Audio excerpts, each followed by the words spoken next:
Jangan sampai orang baik jadi malas untuk bantu kamu lagi.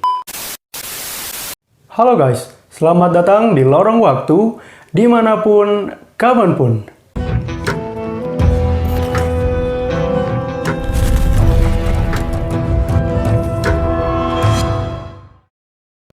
Dimanapun kalian berada, Abe berharap kita tetap semangat dalam menjalani aktivitas di rumah aja selama pandemi COVID-19 ini berlangsung.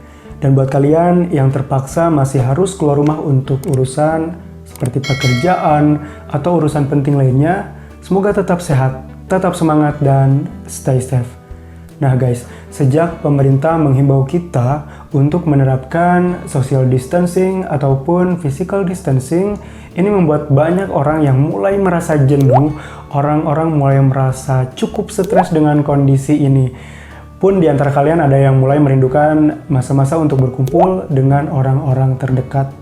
So, Abe ngajak kalian semua untuk tetap optimis bahwa COVID-19 ini akan segera berlalu, keadaan akan semakin membaik, dan kita dapat berkumpul kembali dengan orang-orang terdekat. Ngomongin tentang berkumpul, berinteraksi, dan bersosialisasi dengan orang lain, Lorong Waktu kali ini akan membahas topik yang cukup menarik, yaitu tentang public attitude. Nah, public attitude ini adalah sikap yang dianjurkan dan tidak dianjurkan untuk dilakukan ketika kita berinteraksi dengan orang lain.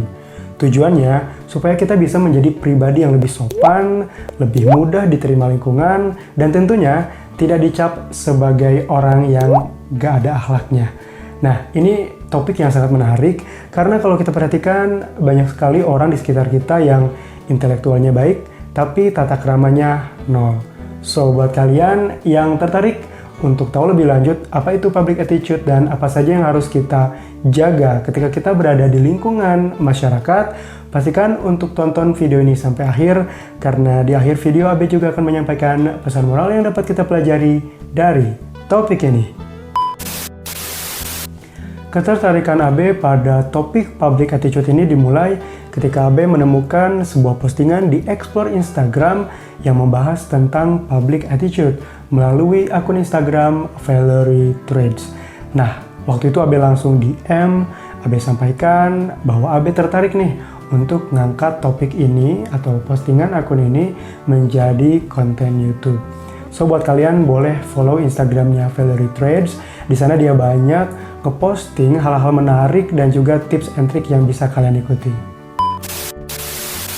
Dan karena intronya udah cukup panjang, jadi langsung aja kita mulai yang pertama. Yang pertama, jangan menelpon seseorang lebih dari 2 kali secara terus-menerus. Kalau mereka nggak jawab telepon kamu, artinya mereka punya hal lain yang lebih penting untuk diperhatikan. Nah, di poin yang pertama ini menurut Abe ini sangat beralasan karena kita nggak pernah bisa mengontrol kesibukan orang lain. Bisa aja nih, orang yang mau kita telepon sedang fokus dengan pekerjaan, atau dia sedang mengikuti rapat penting, HP-nya sedang dicas, atau bisa aja dia sedang berkendara. Ada banyak kemungkinan yang bisa terjadi. Jadi kitanya yang harus bisa bersabar. Nah, kasusnya gimana kalau misalkan kondisinya darurat nih, penting banget kita harus nelpon orang tersebut. Nah, menurut Abe itu bisa jadi salah satu pengecualian.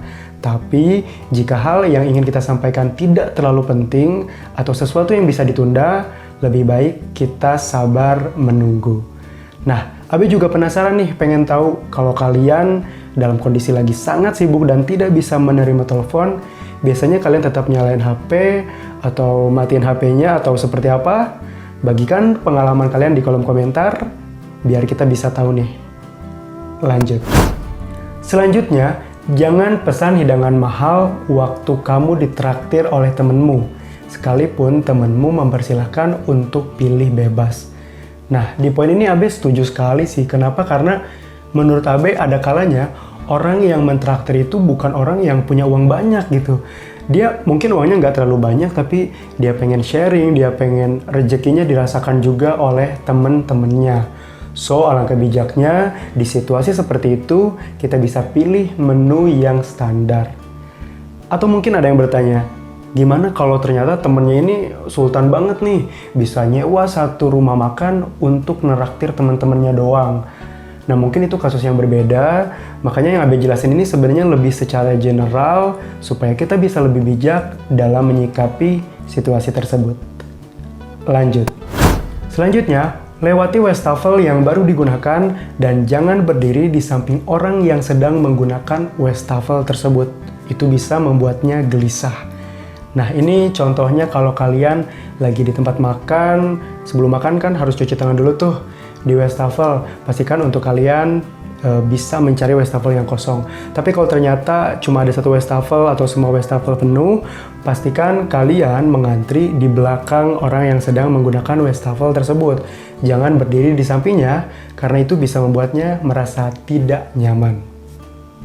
Lanjut. Selanjutnya, kembalikan uang yang kamu pinjam bahkan sebelum temanmu menagihnya, meskipun hanya 1 perak.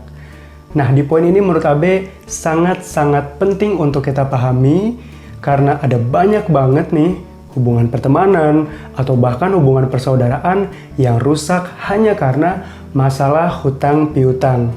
So, buat kalian nih yang merasa punya hutang, pastikan untuk segera membayar karena jangan sampai hanya karena masalah uang, kalian menjadi kehilangan kepercayaan. Dan buat kalian yang di posisi meminjamkan uang, jangan ragu untuk menagih karena itu adalah hak kalian. Lanjut. Selanjutnya, kalau kamu naik taksi dengan temanmu dan temanmu yang membayarnya kali ini, pastikan kamu membayarnya lain kali. Contohnya seperti ini, misalkan kita lagi jalan nih sama temen dan dia yang bayarin ongkosnya. Gak hanya taksi ya, tapi contoh kendaraan umum lainnya juga. Nah, kita kan bakalan seneng tuh, tapi nggak boleh kesenangan aja. Pastikan di lain waktu kita yang membayarkan. Nah, kalau ada yang bilang, dalam pertemanan kan nggak boleh pamrih. Nah, kita juga jangan lupa bahwa dalam pertemanan juga ada prinsip take and give. Kalau kamu mau menerima, pastikan kamu juga mau memberi. Lanjut. Oke, kita sudah masuk di poin berikutnya, hormati pilihan politik yang berbeda. Nah, mungkin itu yang menjadi alasan kenapa Abe sangat jarang atau bahkan hampir nggak pernah menunjukkan pilihan politik Abe di sosial media. Kalau secara langsung mungkin pernah, tapi kayak cuma sama orang tertentu sebagai bahan diskusi misalnya. Nah, buat kalian yang terbiasa menunjukkan pilihan politik kalian atau bahkan kalian menjadi tim sukses, itu juga sangat diperbolehkan. Tapi pastikan untuk tidak pernah menyalahkan pilihan orang lain. Abe juga masih ingat salah satu yang Abe pelajari di mata kuliah ilmu politik, disebutkan bahwa politik adalah cara untuk mencapai kehidupan yang lebih baik. Jadi kalau dengan politik kalian malah berseteru, malah berantem, artinya kalian belum berpolitik dengan baik. Lanjut. Poin berikutnya, jangan menyela pembicaraan orang lain.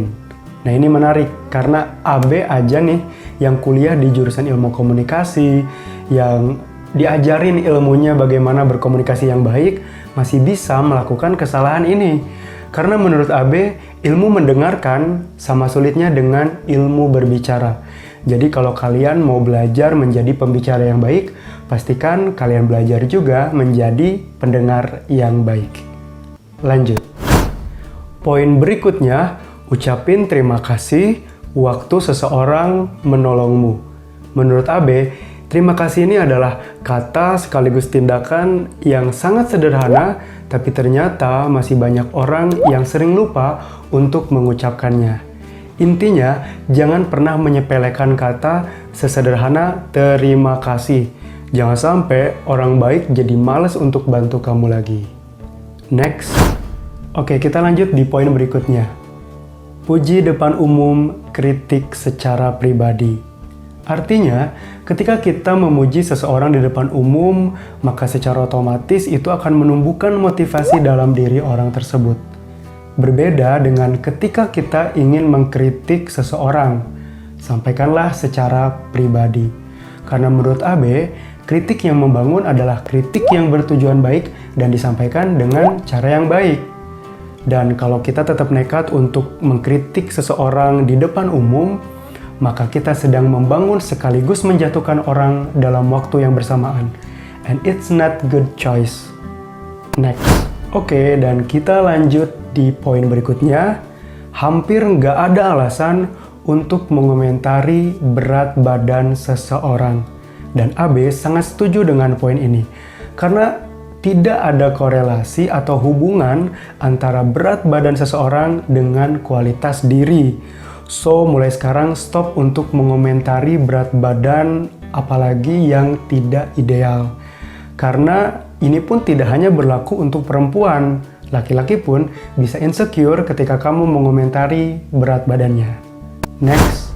Oke, poin berikutnya. Selalu bukain pintu terhadap orang di belakangmu. Gak masalah dia laki-laki atau perempuan. Nah, ini bisa berlaku ketika kalian berada di tempat umum atau misalkan di rumah. Ketika kalian mau masuk ke satu ruangan secara bersamaan dan kebetulan kalian ada di paling depan, pastikan ketika kalian membuka pintu, kalian menahan pintu itu agar orang di belakang kalian bisa masuk dengan mudah. Nah, ini tips supaya kalian bisa jadi orang dengan public attitude yang baik dan tidak dinilai egois. Next. Di poin berikutnya disebutkan bahwa kita jangan pernah mengajukan pertanyaan canggung. Seperti, Belum nikah? Udah beli rumah? Gajimu berapa? Agamamu apa? karena itu bukan urusanmu. Nah, ini nih yang harus kita pahami bersama. Karena dalam masyarakat kita masih banyak yang menganggap bahwa ini pertanyaan sepele, ini pertanyaan yang sederhana. Jangan baperlah cuma ditanya gitu. Tapi ternyata pertanyaan-pertanyaan itu bisa memunculkan dampak yang kurang baik pada orang yang ditanya berdasarkan pengalaman yang berbeda-beda. Bisa aja orang yang kita tanya gajinya berapa baru aja di PHK dari pekerjaannya. Bisa aja orang yang kita tanya belum nikah atau udah nikah, ternyata dia baru saja batal nikah. So, kita harus lebih bijak dalam mempertanyakan hal-hal tersebut. Sebaiknya jangan menanyakan karena itu bukan urusanmu. Next. Selanjutnya, kalau kamu menggoda seseorang dan orang itu terlihat tidak menikmatinya, hentikan dan jangan lakukan lagi. Nah, maksudnya mungkin ini bisa berarti tidak hanya ketika laki-laki menggoda perempuan ya, bisa aja ketika kalian nih ngebecandain teman kalian, tapi kok teman kalian ngeresponnya kayak datar atau seperti tidak menikmatinya, lebih baik hentikan dan jangan pernah menjadikan itu sebagai bahan bercandaan lagi. Next. Dan ini yang terakhir, dan cukup menggelitik. Jika kamu sedang menaiki transportasi umum, kalau bisa sebelumnya mandi dulu, karena orang di sebelahmu akan menghargainya. Nah, ini tips nih buat teman-teman termasuk AB, ketika kita akan bepergian dan dipastikan menaiki transportasi umum, pastikan sebelum berangkat mandi dulu. Karena yang kita naiki ini kan bukan mobil pribadi nih. Jadi alangkah baiknya kita bisa menjaga kenyamanan bersama. Nah, itu tadi poin-poin dari public attitude yang dapat kita lakukan atau kita jaga selama kita berada di tempat umum atau berinteraksi dengan orang lain. Pesan moralnya, perlakukan orang lain sebagaimana kamu ingin diperlakukan. Oke guys, thank you buat kalian yang udah nonton video ini sampai akhir. Kalau kalian suka AB bawain tema-tema seperti ini, boleh komen di bawah. Bisa AB pertimbangkan untuk bikin part 2-nya. Dan kalau kalian punya request, baik itu tentang topik unik, kisah misteri, ataupun misalkan topik kasus kriminal yang menarik, boleh berikan request kalian di kolom komentar, atau bisa juga DM AB di @ababdul_. Kalau kalian suka video ini, jangan lupa berikan like. Kalau kalian merasa cocok dengan channel ini, pastikan untuk tekan tombol subscribe dan nyalakan lonceng notifikasinya. Karena dari kejadian apapun, dimanapun, kapanpun, kita dapat mengambil pesan moral dan sisi positifnya. Selamat menunaikan ibadah puasa. Thank you.